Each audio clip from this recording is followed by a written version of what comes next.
आपको अच्छे से पता है कि ईरान इजराइल अमेरिका का वॉर चल रहा है और ये वॉर आज 8वें दिन में आ चुका है अपने। और 8 दिन के बाद जो स्थिति है वो स्थिति ये है कि अब भी ये वॉर कब तक चलेगा कोई सही से कह नहीं सकता। लेकिन अब ये वॉर धीरे धीरे धार्मिक रूप ले रहा है।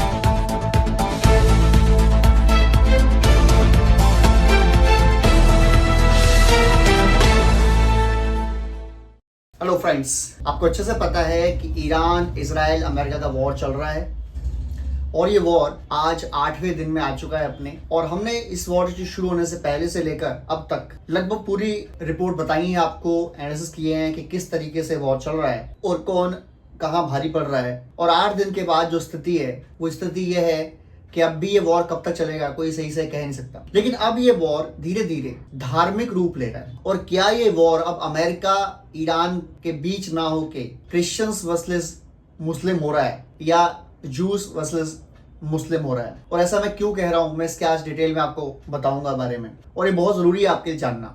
दरअसल सबसे पहले मैं आपको एनालिसिस कर दूं कि ये वॉर कहां कहां अब तक फैल चुका है और क्या क्या हो रहा है। आपको पता है कि पिछले शनिवार को 28 फरवरी 2026 को ये वॉर शुरू हो गया जब अमेरिका और इजराइल ने मिलकर एक साथ हमला कर दिया ईरान के ऊपर। और पहले ही दिन उनको एक बड़ी कामयाबी हासिल हुई जब उन्होंने ईरान के supreme leader Ayatollah Ali Hosseini Khamenei को मार दिया। हालांकि ईरान ने ऐसी कोई पुष्टि नहीं की, लेकिन बाद में अगले दिन उन्होंने संडे को 1 मार्च उन्होंने कहा कि हाँ, हमारे सुप्रीम लीडर की डेथ हो चुकी है। और बहुत परेशान, बहुत भयावह स्थिति में ईरान के लोग रोते बिलखते नजर आए। और उसके बाद ये वॉर लगातार चल रहा है।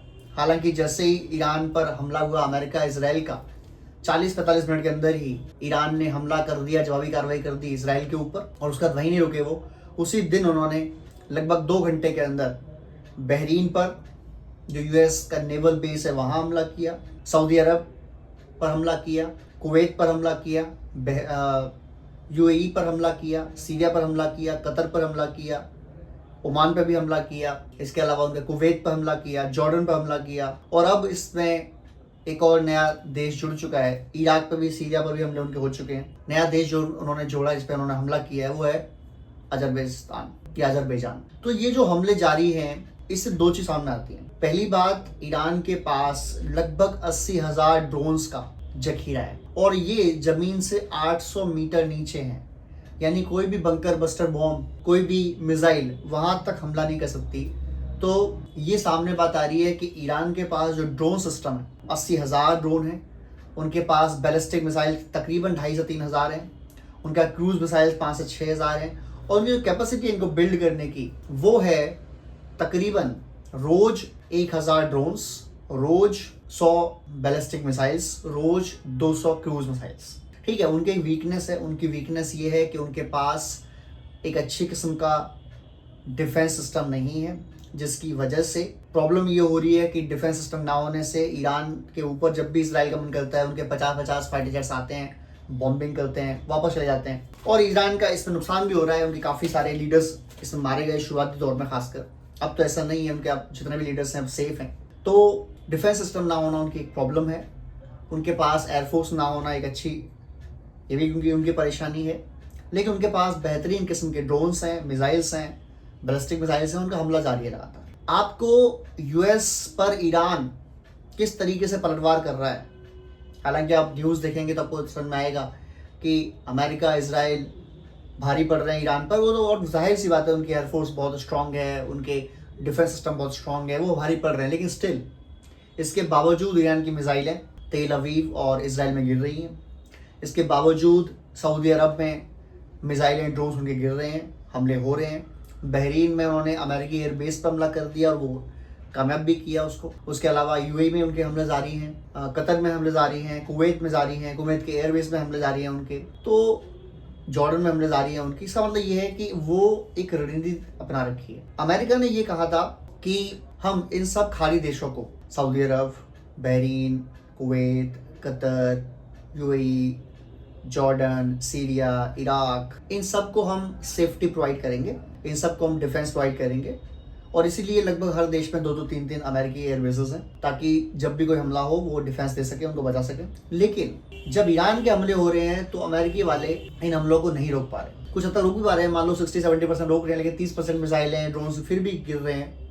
तो इसके बदले इन देशों ने, खाड़ी देशों ने क्या दिया अमेरिका को? इन्होंने एक डील दी कि अगर अमेरिका हमारी प्रोटेक्शन करता है तो हम अमेरिका के साथ ये डील करते हैं कि हमारे जितने भी ऑयल, तेल, नेचुरल गैस, क्रूड ऑयल जो भी बिकेगा वो सब हमारा व्यापार डॉलर्स में होगा।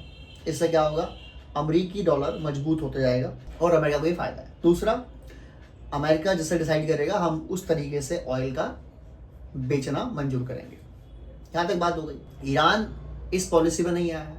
ईरान का सबसे बड़ा आयातक, यानी जिसको ईरान एक्सपोर्ट करता है और जो ईरान से इंपोर्ट करता है वो चाइना। चाइना का 80% ऑयल सारा ईरान से आता है। तो ये चीज़ हो गई, यानी ऑयल के अंदर डॉलर्स की सुप्रीमेसी रहे, डॉलर्स के अंदर ही ये चीज़ बेची जाए, खरीदी जाए।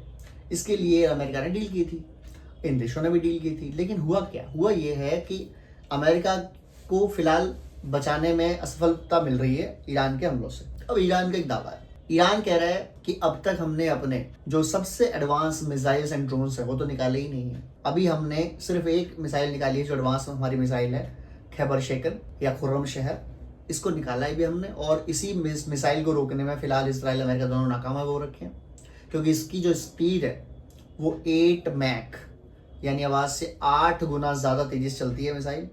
और इसके अलावा इस मिसाइल की जो कैपेसिटी है वो है 2000 किलोमीटर तक मार करने की, और ये अपने साथ 1500 किलो वॉर हेड ले सकती है, और अगर ये चाहे तो इसके अंदर न्यूक्लियर वेपन भी जा सकते हैं। तेल अवीव के अंदर, इसराइल के तेल अवीव के अंदर अब भी हमले जारी हैं ईरान के। ताबड़तोड़ मिसाइलें फायर कर रहा है ईरान तेल अवीव के ऊपर। इसका ये साफ जाहिर होता है कि 8 दिन के बावजूद उनकी एयरफोर्स प्रॉपर नहीं है।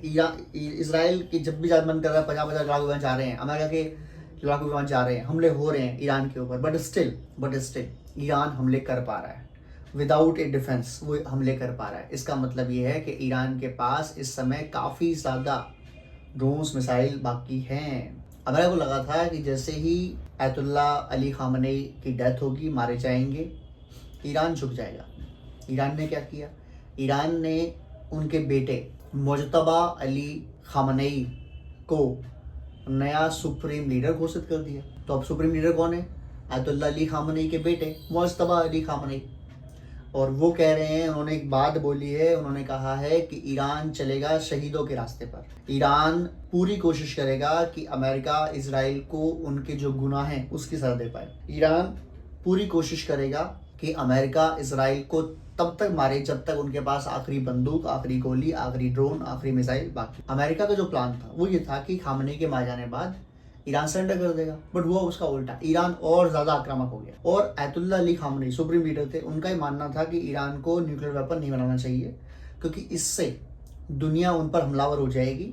और सुप्रीम लीडर का मतलब होता है कि जब वो कोई फैसला करता है तो पूरे देश को, पूरी आवाम को मानना होता है। लेकिन अब जब आयतुल्ला अली खामनेई की मौत हो चुकी है और उनके बेटे मुज्तबा अली खामनेई अब लीडर है, वो ये कह सकते हैं कि बना लो न्यूक्लियर वेपन और बना लो डर्टी बॉम्ब। ये दोनों बॉम्ब्स के अंदर क्या अलग है, क्या चीज़ है, वो बताता हूँ। सबसे पहले डर्टी बॉम्ब क्या है?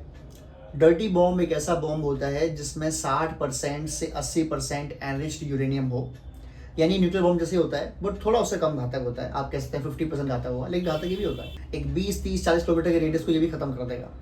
और इसराइल जैसे शहर पर अगर 4-5 डर्टी बॉम्ब्स गिर जाएं तो इसराइल का नाम निशान मिट सकता है, इसमें कोई दो राय नहीं है। दूसरा, 5 हफ्ते लगेंगे, ऐसा कहना है स्टीव बिटकॉफ का, कि 5 हफ्ते में 60% एनरिच्ड यूरेनियम को 80% से 90% एनरिच कर सकते हैं, और 90% होते ही ये न्यूक्लियर वेपन बन जाएगा। यानी ईरान को 5 हफ्ते लड़ना है, 5 हफ्ते, उसके बाद वो न्यूक्लियर वेपन बना लेंगे। लेकिन मैं एक बात शुरू करी थी मैंने, जब मैं शुरुआत की थी, फिर मैं इस वापस आऊंगा न्यूक्लियर वेपन वाली बात पर। ईरान और अमेरिका, ये वॉर शुरू हो गया है अब ज्यूस, क्रिश्चियंस वर्सेस मुस्लिम्स। हालांकि इस पर अभी काफ़ी सारी आप टिप्पणी कर सकते हैं, लेकिन एक में चीज़ जो हुई है, जो डोनाल्ड ट्रंप ने करी है, उसके बारे में बताना चाहता हूँ मैं। डोनाल्ड ट्रंप के पास सारे पादरी आए, सारे फादर आए, उनमें मुख्य फादर भी थे, जो मेन फादर है, प्रीस्ट हैं चर्च के, वो भी आए।